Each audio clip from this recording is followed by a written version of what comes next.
ही आमची रूम होती. इतकी आलिशान अशी रूम होती आमची. ही सोनूताई अशी उभी राहिलेली. मी उभं तिला मुद्दाम सोनूताई म्हणतो. आणि हा माझा टकला बाळ तिमेशखांना असा बसलेला आहे. हे असं आमचं पलंग आधी सगळं असं होतं. हां, आणि तिमेशखांना असा एकटाच खेळत बसायचा.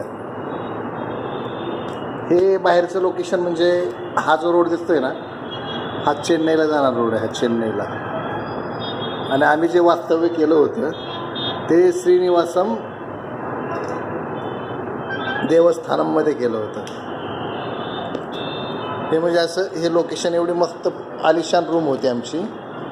त्याचं टॉयलेट वगैरे सगळं आतच होतं. आमचं रूमचं लोकेशन. हा वर फॅन होता, त्यामुळे आमची राहण्याची काहीच अडचण नव्हती. सगळं फॅन वगैरे एकदम मस्त असल्यामुळे काही टेन्शन नव्हतं आम्हाला.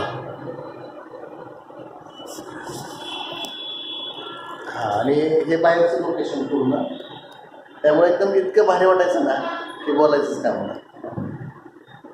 आणि बालाजीला एवढं प्रसन्न वाटतं ना, असं भारतामध्ये कुठेही वाटणार नाही.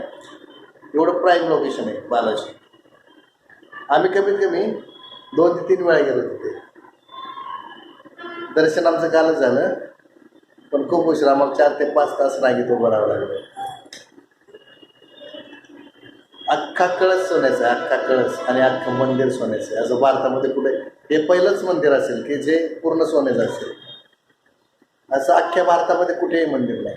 त्यामुळे एवढं प्रसन्न वाटतं ना की तुम्ही कधी आयुष्यात येऊन एकदा तरी बालाजीला या.